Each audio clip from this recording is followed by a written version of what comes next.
Hola a todos, cordial saludo. Bienvenidos al módulo Infoterapia del curso Supera la Ansiedad. Es importante que tú conozcas ciertos principios y ciertos conceptos elementales de la psicología y muchas otras cuestiones que ha descubierto la ciencia para que las personas se curen. Así que debes tener unos conceptos muy claros que son los que vamos a abordar durante este módulo. La infoterapia, como el nombre lo dice, se trata de brindarte información para que sepas qué te está pasando y sobre todo para que entiendas por qué se hacen determinadas acciones en psicoterapia. Bienvenidos. En primer lugar, tranquilo, a pesar que los síntomas de la ansiedad son intensos y son molestos, recuerda que de esto nadie se ha muerto, no se registra ningún caso de muerte. No se registran ni siquiera desmayos cuando una persona tiene ataques de pánico. Así que tranquilo, yo sé que ese es uno de los miedos más comunes, por lo tanto, estate tranquilo, no te vas a morir, ni siquiera cuando tengas un ataque de pánico, ni tampoco vas a tener lo que llaman popularmente un derrame cerebral, o sea, un accidente cerebrovascular. O sea, un problema neurológico tampoco lo vas a tener, estate tranquilo por ese lado. También los síntomas de la ansiedad durante un ataque de pánico, sobre todo, o durante momentos pico de ansiedad generalizada, son intensos, por lo tanto las personas sienten que se van a morir o que se van a enloquecer. Tampoco se reportan personas que hayan caído en la esquizofrenia cuando tienen ansiedad. Es molesta, sí, pero nadie se ha enloquecido ni ha perdido la razón, por lo tanto tranquilízate. Fíjate cómo en este módulo comenzamos informándote acerca de los temores más frecuentes en cuanto a la ansiedad. También es necesario que tú tengas en cuenta lo siguiente, que los síntomas de la ansiedad son a nivel físico, se acelera el corazón, se acelera la respiración, hay mareos, hay sudoración, hay problemas para concentrarse, hay dolores de cabeza. Casi todos los ansiosos tenemos algo que se llama el colon irritable, es decir, somos muy delicados del estómago, no toleramos la leche, los dulces, bueno, comidas muy condimentadas, todo eso hace parte del colon irritable y muchos lo tenemos, que es una enfermedad psicosomática, es decir, que tiene orígenes también psicológicos aparte de los físicos que pueda tener. En cuanto a los pensamientos, fíjense por favor esta característica. La persona con ansiedad siempre piensa de manera catastrófica hacia el futuro, cosas que pueden pasar en el futuro. Por ejemplo, me voy a morir, me voy a enloquecer, voy a perder mi trabajo, me van a dejar. Entonces siempre es pensando en cosas muy dramáticas, pero hacia el futuro, un futuro catastrófico, negro. También es importante que tú tengas en cuenta que la ansiedad se presenta lo que se llama la evitación. ¿Cómo es la evitación? El típico caso de la fobia a los perros. Hay una persona que le tiene fobia a los perros, está un perrito por la calle y entonces él evita pasar cerca al perrito y se pasa a la otra acera. O si sabe que donde un familiar al cual él va a ir a visitar hay un perro, él prefiere no ir a esa finca porque le tiene miedo a sus perros, prefieren no ir a ese lugar donde lo hayan invitado y que haya perros, o sea, evita.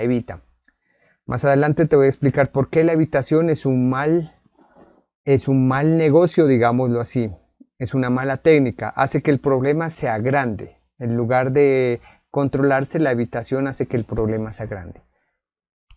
También los ansiosos evitamos sensaciones del cuerpo, como lo vamos a ver en un momento, y las tratamos de evitar huyendo, corriendo de ellas, tomando medicamentos para no sentir los síntomas. Entonces, una vez más, evitar correr de esas sensaciones no es bueno, hace que el problema sea grande. Si tú dejas de correr, va a hacer que el problema se vuelva manejable. Aquí en este momento vamos a hacer un acápite sobre los tipos de ansiedad que existen. La ansiedad tiene unas clasificaciones y quiero que las tengas muy claro. Hay diversos tipos de ansiedad y distintos tipos de gravedad en los trastornos de ansiedad. Por eso hemos ubicado una pirámide a este lado para graficar eso. Así que vamos a ir subiendo, ¿no? Hay más trastornos de ansiedad que los que vemos aquí. vamos a nombrar a los que son más comunes, a los que son más frecuentes. Entonces, hay un libro que seguimos los psicólogos y médicos también, que se llama el DSM-5, que es un libro donde nos dice qué enfermedad tiene qué síntomas y que es muy aceptado por la comunidad científica en el mundo. Bueno, entonces, ahí es de los que interesa para este curso, vamos a nombrar estos 6, 7 si quieres algo técnico. Entonces, vamos a ver que hay estrés agudo, ahorita procedo a explicarlos todos: estrés postraumático, trastorno obsesivo compulsivo, ansiedad generalizada, hay fobias, distintos tipos de fobias, y hay ataques de pánico con y sin agorafobias. Dentro de las fobias hemos colocado a la fobia social. Ya te paso a explicar en qué consiste cada uno de ellos. Mira, vamos a comenzar con la parte más baja de la pirámide.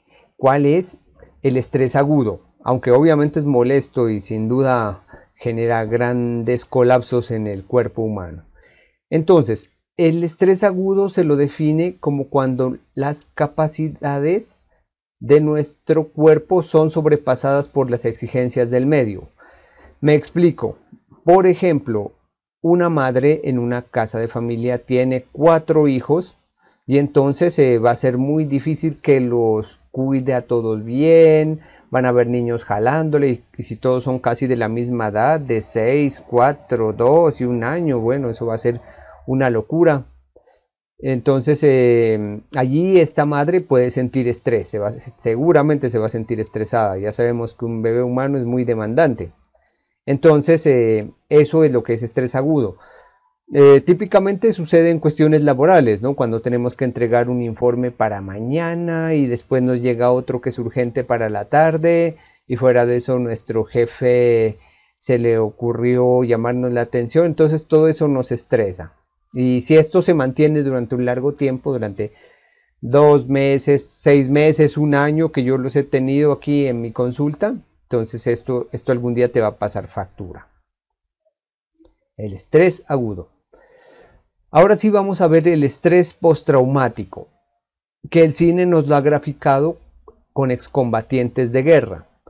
Personas que están más o menos tranquilas y que años atrás han ido a una guerra. Sobre todo un país del norte, que me voy a reservar el nombre, que se la pasa haciéndole la guerra, invadiendo y exterminando personas en otros países. El cine de ese país nos ha graficado que llegan ellos allá, aparte del daño que ya han hecho, fíjate, llegan allá a su país y obviamente la guerra lo que trae de problema es que por muy malo que sea te va a afectar.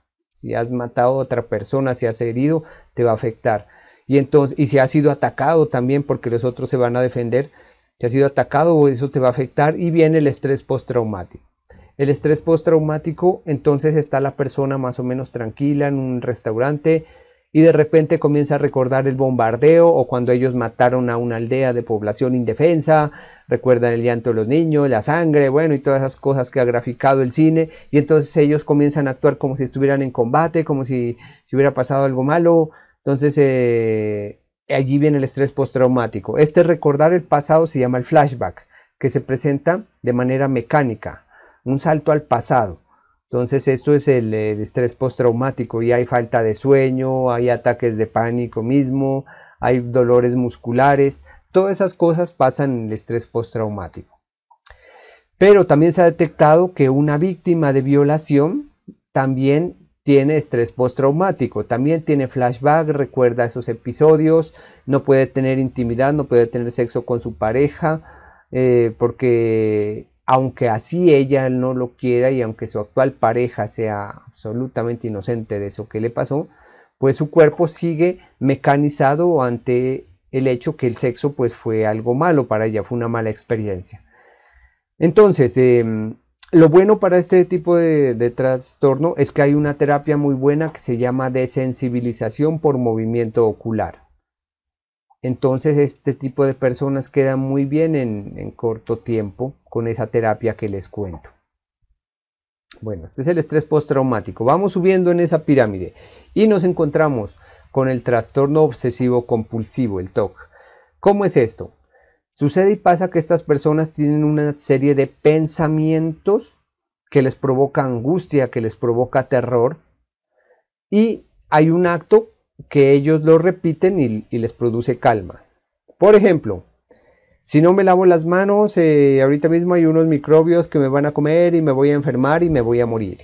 Fíjate, en la ansiedad siempre hay pensamientos que siempre se relacionan con muerte o enfermedad. No hay pierde. Todos los ansiosos nos caracterizamos por eso, nos preocupa la muerte o la enfermedad. Y bueno, esa persona piensa eso, si no me lavo las manos me voy a enfermar. ¿Cuál es el acto que lo calma a ella? Lavarse las manos. Lavarse las manos y ojalá con un producto químico bastante fuerte al punto de sangrársela. Pero después el pensamiento vuelve y vuelve y cada vez que vuelva él tiene que repetir el acto que la calma. En este caso, lavarse las manos. Esto nos grafica cómo es un trastorno obsesivo compulsivo que es bastante incapacitante. Te he comentado aquí algo de lavarse las manos, pero también hay de orden, como lo tenemos aquí en la fotografía. También hay solo de pensamientos, ¿no? El acto que los calma puede no verse a simple vista. Por ejemplo, una monjita que teníamos que pensaba cosas sexuales, eso era lo que le causaba ansiedad. ¿Y cuál era el acto que la calmaba? Ponerse a rezar mentalmente. Si tú la veías de fuera, la notabas, ¿no? Está bien, ¿qué pasa? Yo no veo nada. Pero el acto que ella hacía era ponerse a rezar y pedir perdón. Tanto así que la Madre Superiora del convento me la envió porque decía que la persona parecía estar obnubilada, en su propio mundo, no conectaba con las demás, no hacía bien su trabajo. Claro, porque tiene un trastorno de estos. Fíjate entonces, pensamiento que provoca ansiedad y una repetición, un acto que provoca calma. Eso es el trastorno obsesivo compulsivo y hay terapias muy buenas, muy modernas actualmente para este tipo de trastorno. Muy bien.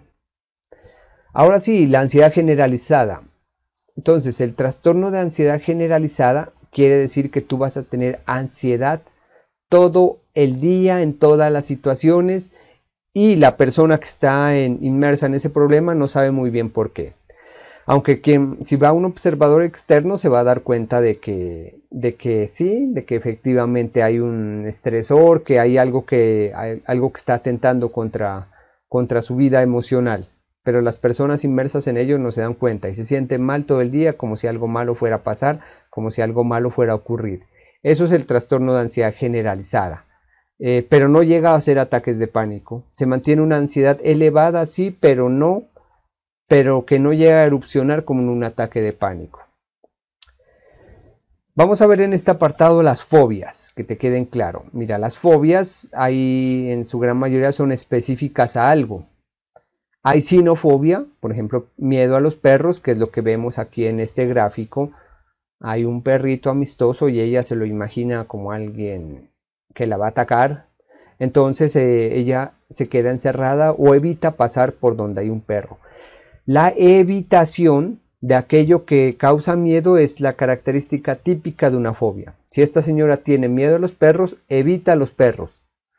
Si alguien tiene aracnofobia, miedo a las arañas, evita las arañas. Sucede y pasa que el evitar es esto lo que permite que no te cures, permite que la fobia siga. Más adelante les enseñamos a estas personas a desensibilizarse, a perder el miedo ante esto que les provoca ansiedad. Entonces, una fobia es un miedo aterrador ante algo específico. Vamos subiendo en la pirámide. Vamos a colocar acá una cápite que es la fobia social, que si bien es un trastorno aparte, el DSM-4 lo toma por aparte, consiste en que la persona tiene miedo a hacer el ridículo o a que lo regañen otras personas, un grupo de personas, generalmente figuras de autoridad, un jefe, un profesor, padres de familia. Entonces tiene miedo a otras personas, a quedar en ridículo a otras personas. Tenía una paciente que la profesora la hizo quedar en ridículo cuando tenía como unos 7, 8 añitos ante los compañeritos del curso y a partir de ahí se desató una fobia social terrible, al punto que ella no había estudiado, no terminó ni siquiera los estudios de bachillerato, de secundaria, de preparatoria, le dicen en algunos otros países. Entonces ella terminó mal, fíjate, porque ocurrió algo ante una figura de autoridad. Siempre tiene que haber una figura de autoridad grotesca y agresiva. Lastimosamente casi siempre son los padres y los profesores, que supuestamente deberían ser quienes nos cuidan y nos guían por un buen camino. Entonces, ojo, la fobia social es tener miedo a interactuar con los demás por temor a hacer el ridículo. Llegamos a la parte más alta de la ansiedad, que es la erupción. Haz de cuenta un volcán erupcionando, que es un ataque de pánico. Yo siempre lo he dicho, es un pedido de auxilio que nos hace el cuerpo. Supuestamente el DSM-5 nos dice que son ataques inesperados, pero los que analizamos y tratamos a pacientes todos los días nos damos cuenta que siempre hay un estresor que se mantuvo mucho tiempo durante muchos meses o años. Por ejemplo, un estrés laboral que se mantuvo durante muchos meses y que al final desencadenó un ataque de pánico, o violencia intrafamiliar durante muchos años que también desencadenó un ataque de pánico. Esos son los trastornos de ansiedad. Entonces, el ataque de pánico es el más intenso y uno de los más comunes que vemos en nuestra práctica clínica. ¿En qué consiste? Consiste en que la persona está más o menos tranquila mirando televisión en un cine y comienza a sentir que su corazón se acelera. Palpitaciones que pueden llegar a 150 por minuto. Comienza a sentir asfixia, comienza a sentir que sus manos y sus piernas se le amortiguan porque toda la sangre se va a las extremidades. Obviamente siente mareo, oleadas de calor y, como siempre, pensamientos de muerte. Él piensa ante todo esto que se va a morir. La gran mayoría de personas con pánico piensan que van a tener un ataque al corazón y que se van a morir. Y ahí viene una novela que se hacen ellos mismos, se imaginan a sus hijos y es que los tienen llorando en su tumba y quedándose solitos y después pidiendo limosna por la calle y muy maltratados los hijos de ellos, y eso los aterroriza más y el pánico se incrementa. Y un número un poco más reducido piensa que se va a enloquecer. Le tienen un miedo terrible a la locura porque todos estos síntomas piensan que fue que se van a enloquecer, que se enloquecieron. Entonces, este ataque de pánico puedes tener o no agorafobia, y obviamente son varios ataques, no solo uno. Entonces, la agorafobia significa, fíjate que por el nombre te puedes dar cuenta que está relacionado con las fobias, es el temor a escapar o huir de un lugar o de una situación, y que tú puedas quedar en ridículo al tratar de escapar o huir de esa situación. Por ejemplo, en un banco colombiano, que aquí a eso de las 4 de la tarde, los vigilantes que andan armados hasta los dientes, personas de otros países se asustan de ver esto, andan armados, muy armados, hasta con perro, tenían hasta hace no mucho, y cierran la puerta.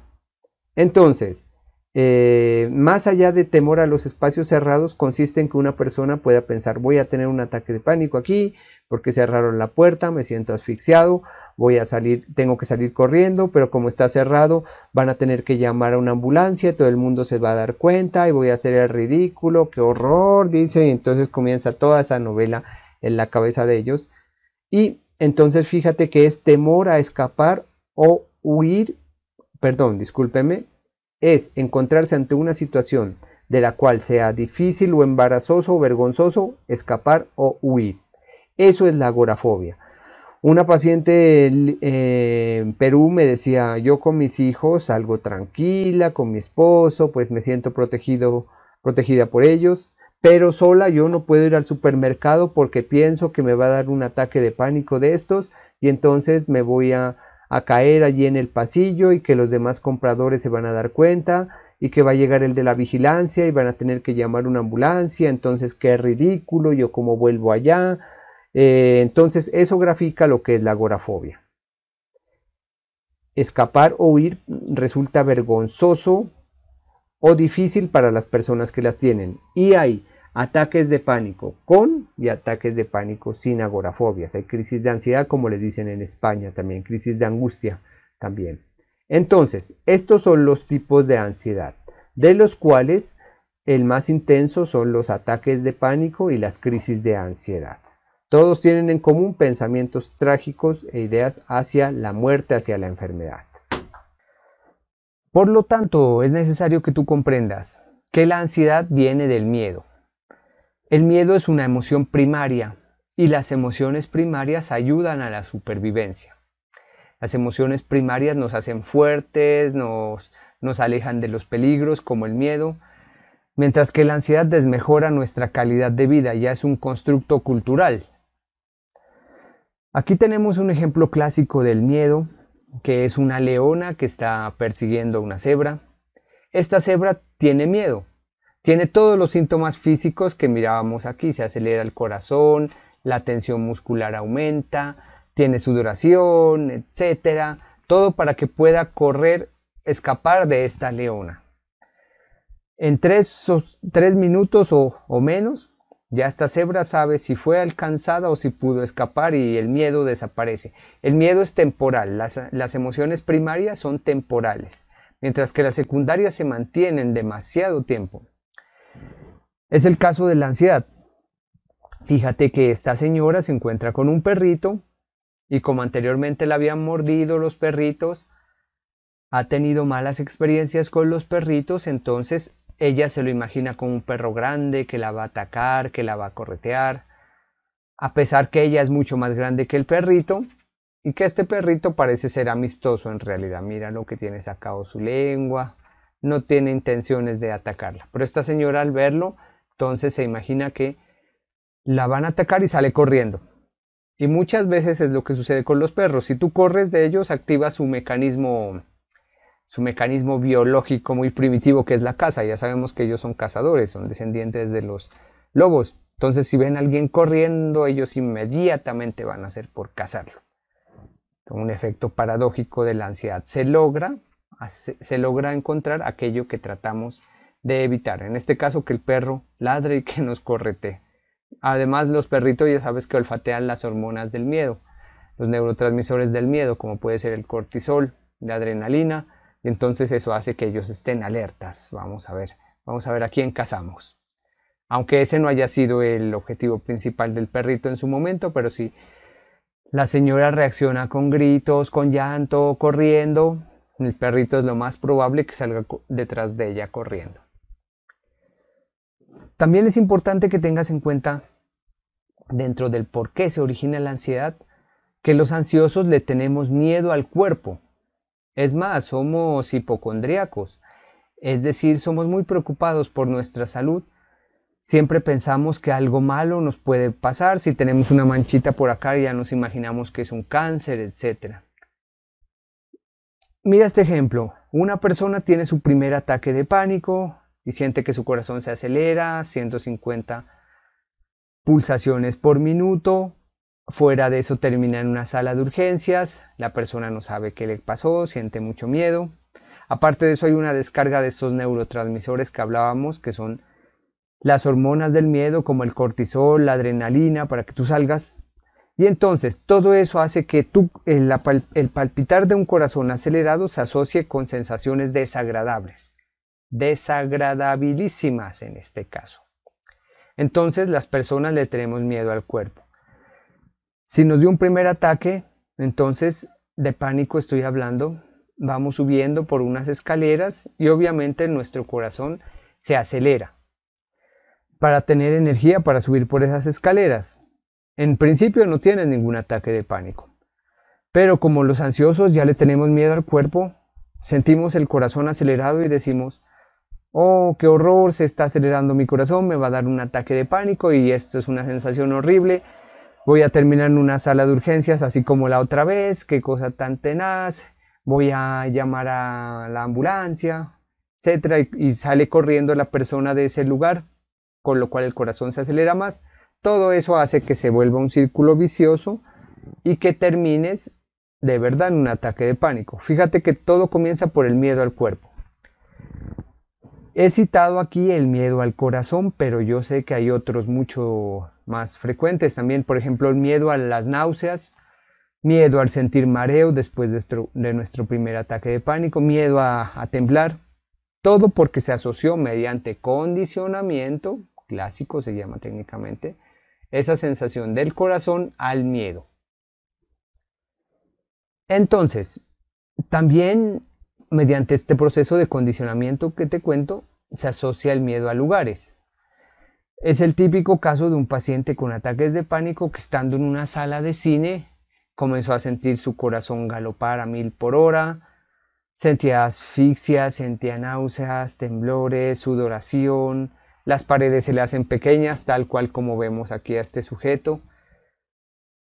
Y todo eso hace que la persona le tenga un miedo pavoroso al lugar donde le dio su primer ataque de pánico. En este caso, el ejemplo, un cine.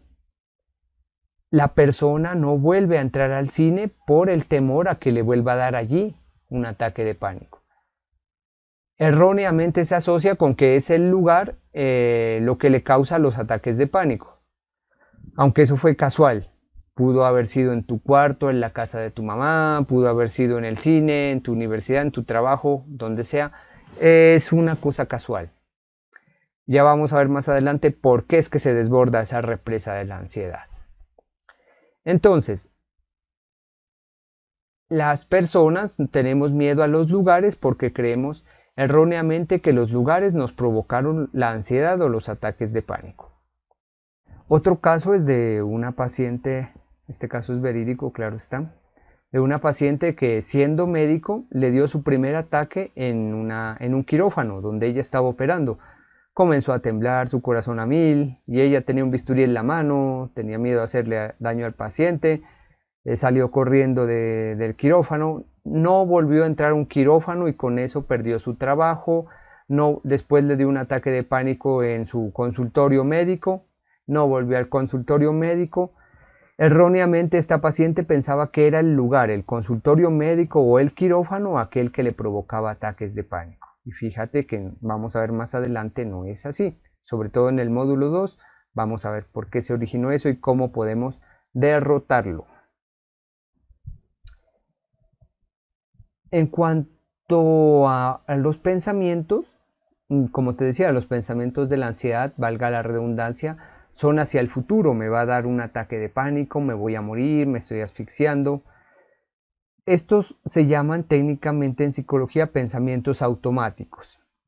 Y se ha demostrado que nosotros los ansiosos tenemos una gran necesidad de controlar las cosas, que todo nos gusta que esté en un lugar a determinada hora, no soportamos los cambios, no soportamos cosas intempestivas, así como con nuestra salud, que si nos sale una ronchita por acá, eso no debe estar ahí.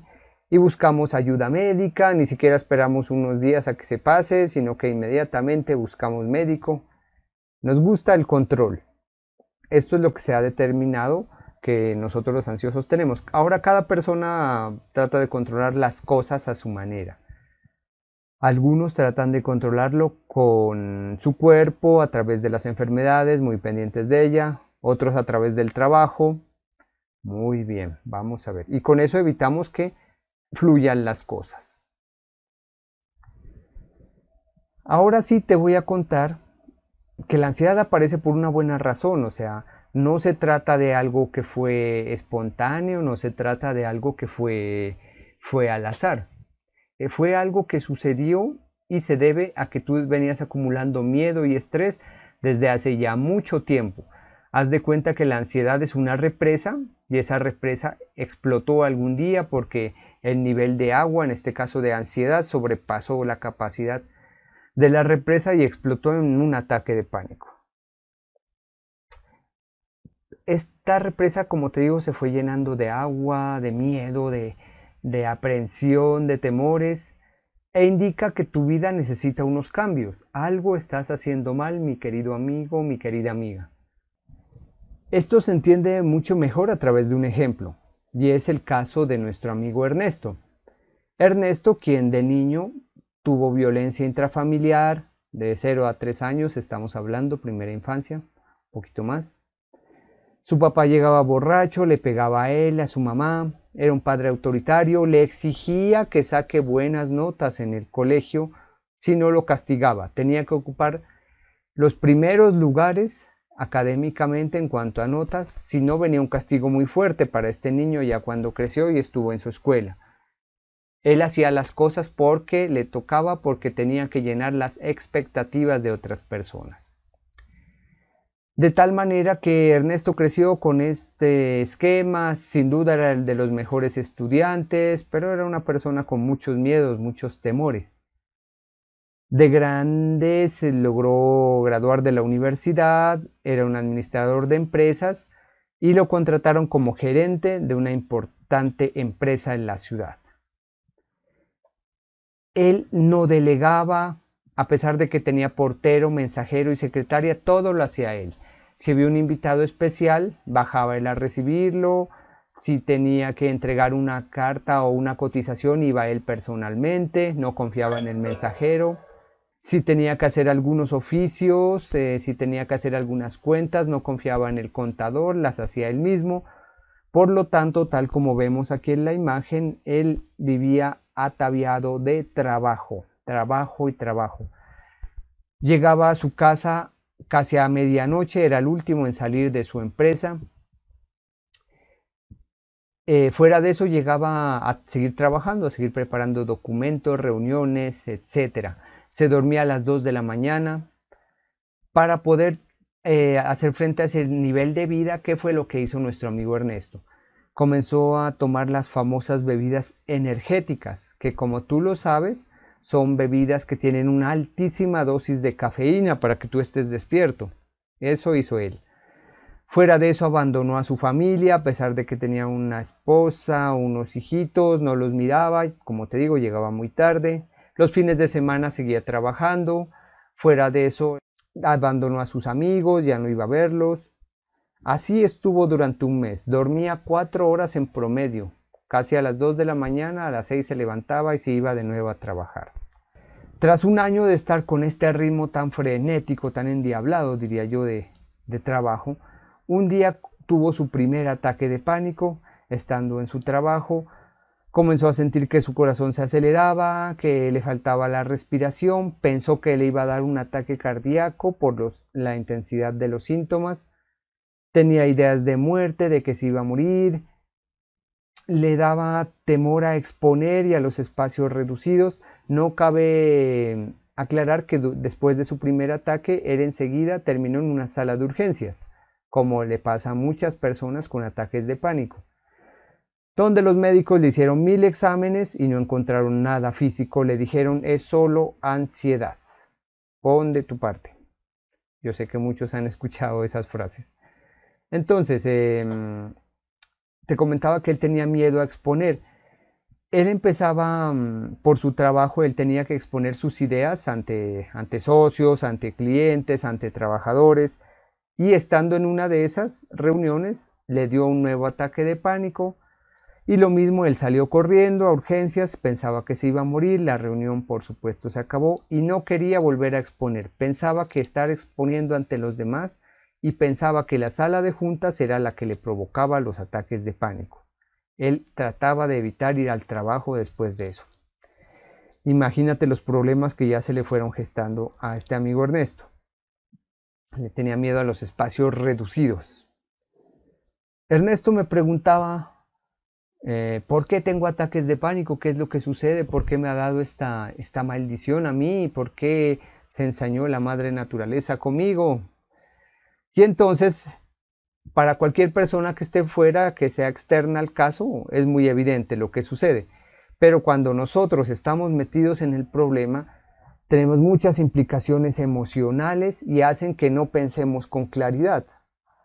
Por lo tanto, yo le explicaba en este gráfico a Ernesto: mira, tú como tienes necesidad de quedar bien ante los demás, ante tu padre, de sacar los primeros puestos en el colegio, en la universidad, y ahora de ser un gerente excelente que solo de ganancias y ganancias y ganancias para tus empleadores, tú no delegas trabajo, tienes un exceso de trabajo, lo que los gringos llaman un workaholic, un trabajador excesivo. Y por eso tienes un elevado nivel de estrés, de ansiedad, y todo esto si tú lo mantuviste durante un año y fuera de eso tomaste bebidas energéticas y fumaste y no hiciste ejercicio y comías comida chatarra, todo eso terminó en un ataque de pánico. Yo le explicaba esto, afortunadamente lo entendió.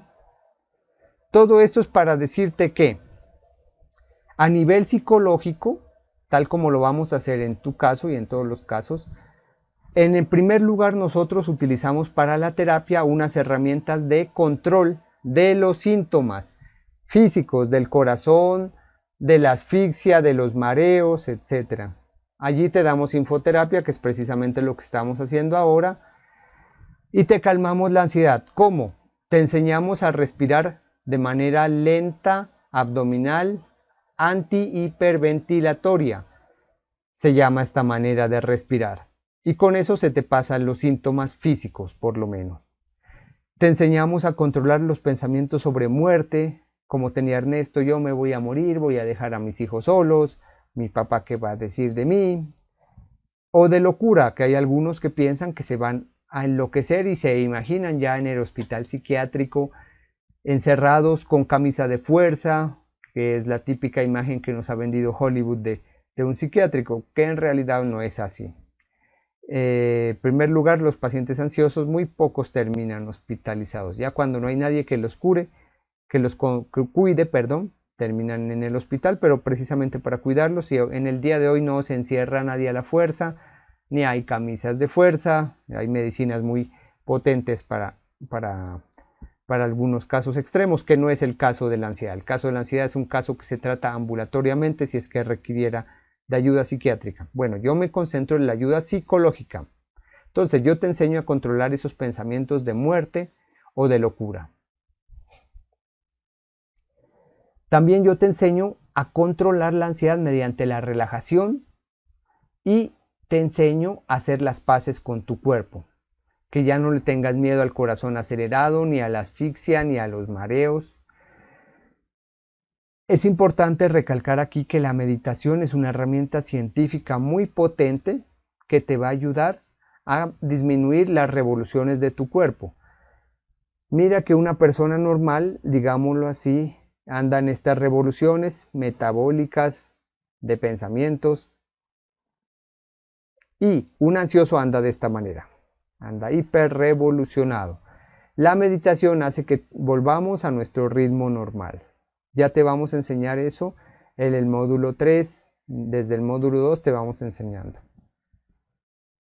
Ahora sí, te vamos a enseñar, como te decía, a que el corazón ya no te asuste. Nosotros tenemos ejercicio que todo el módulo 2 y el módulo 3 están diseñados para que le pierdas miedo a tu cuerpo y así tu corazón se acelere mientras va subiendo unas escaleras. Tú estés tranquilo porque sabes que es normal que tu corazón se acelere. Sabes conceptos como qué es una taquicardia, que te voy anticipando, es cuando pasa de 100 por minuto. Si tú estás quieto, sentado como yo estoy ahora o acostado, si tras 5 minutos de estar así tus pulsaciones sobrepasan de 100 por minuto, ahí sí ya se habla de taquicardia, no antes. Bueno, ya te voy a explicar todo eso en el módulo 2. También en cómo controlar los síntomas le enseñamos a este amigo Ernesto a que vuelva a los lugares que teme, sobre todo a las exposiciones. Te repito que él era un ejecutivo muy importante y necesitaba hablar con trabajadores, clientes, jefes suyos, todos los días. Y como él comenzó a tenerle miedo a las juntas y a la sala de juntas de su trabajo, entonces él lo evitaba. Esto te voy enseñando, vamos rompiendo este condicionamiento mediante ejercicios graduales. Lo vamos acercando poquito a poco a Ernesto a que le pierda el miedo y dándole herramientas de autocontrol emocional. Te reitero, aquí sencillamente te doy una imagen de lo que hacemos, un repaso de lo que vamos a hacer, y ya en el módulo 2 y en el módulo 3 te voy a enseñar los pasos específicos para lograr romper estos temores a los lugares y a las situaciones. Hay personas que tuvieron su primer ataque en una sala de cine. Y si son padres de familia y tienen que llevar a sus hijos pequeñitos al cine, pues es un lugar al cual van a tener que volver con cierta frecuencia. Así que es necesario también romper ese condicionamiento, romper ese temor. Al igual que con Ernesto y su temor a las conferencias, a las juntas, también lo vamos haciendo poquito a poco.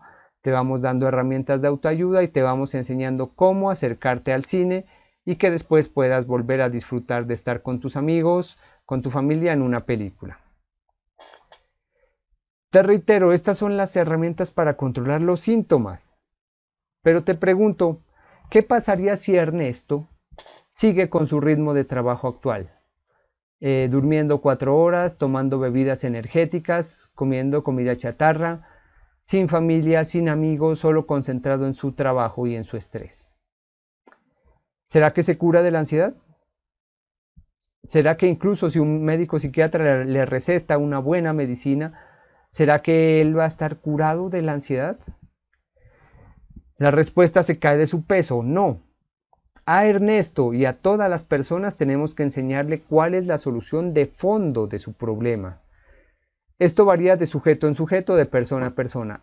A Ernesto lo que tocaba enseñarle es que sea organizado en su trabajo, que delegue trabajo, que tenga un estilo de vida saludable, que se apoye en su familia, en su núcleo de amigos, que no consuma cafeínas, y así ese círculo vicioso se quita y se elimina.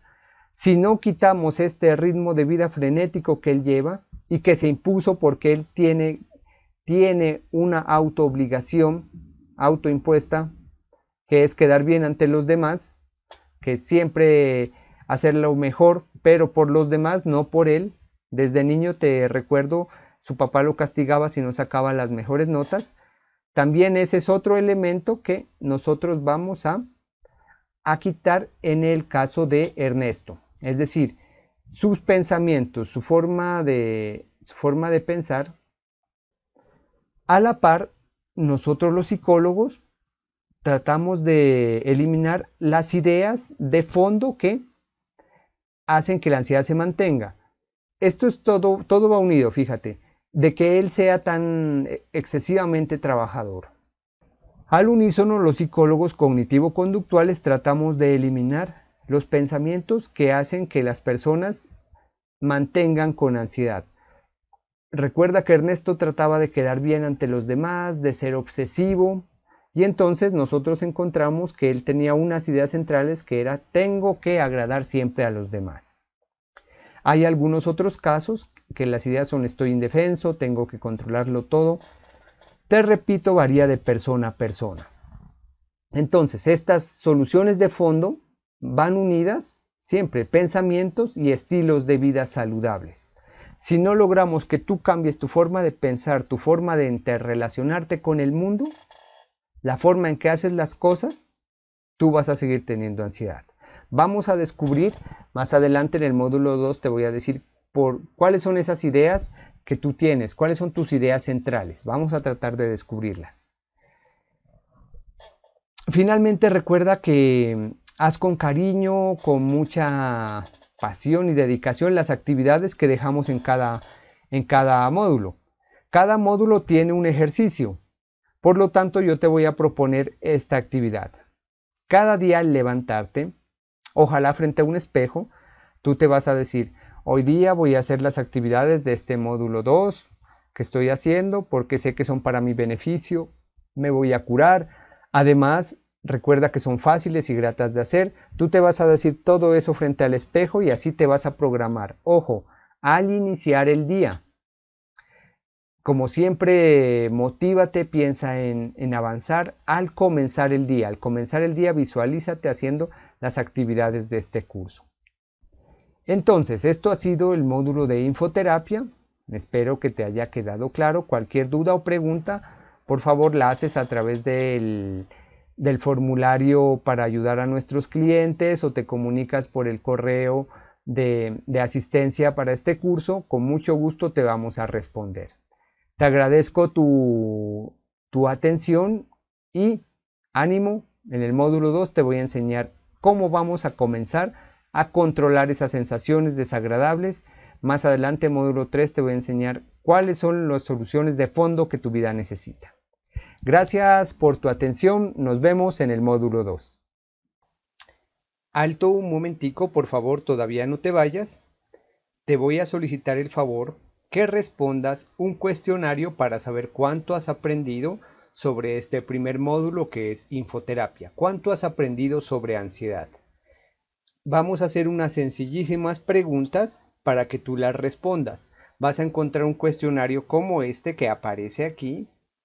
Vas a encontrar un cuestionario y tú sencillamente vas a responder. Acá en la parte superior se abre un link en el cual tú vas a hacer clic allí y vas a encontrar un cuestionario como el que te comentaba.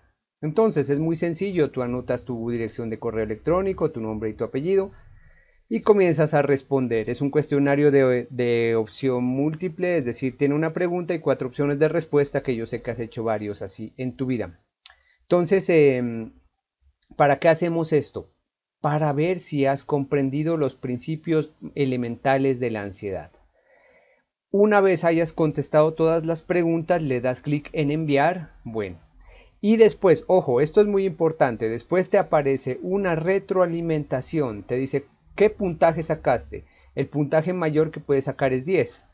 Entonces, si tú sacas un 7, un 8, un 9, ya es una calificación muy buena, es una calificación aceptable. A partir de 6 hacia atrás, ¿qué es lo que haces? Mira, esto no es como en el colegio, en la universidad, que yo te vaya a regañar, nada de eso. Sencillamente, el cuestionario te brinda una retroalimentación, te dice en qué puntos estás bien y en qué puntos diste una respuesta incorrecta. Entonces tú sencillamente lees lo que te dice la retroalimentación y si sacas de 6 hacia abajo, pues lo repites sencillamente para aprender. ¿Por qué es tan importante aprender? Porque este módulo se llama infoterapia. Porque solo cuando tengas los conceptos básicos de ansiedad ya podemos pasar a tratar de controlar la ansiedad. El conocimiento es clave. Todo tratamiento cognitivo-conductual parte de la infoterapia. Y te reitero, discúlpame que sea un poco cansón en esto. Para eso es el cuestionario, para ver si has comprendido. Sencillamente eso. Entonces, por favor, lo respondes y por favor me cuentas cómo te va. Recuerda revisar la puntuación que sacaste y qué respuestas acertaste y en cuáles no. Lees, si sacaste menos de 6, por favor lo repites. Entonces, muy bien, tranquilo, te reitero, todo en un ambiente de camaradería, de amistad, para que tú aprendas y logres curarte de la ansiedad. Bueno, muchas gracias por tu atención.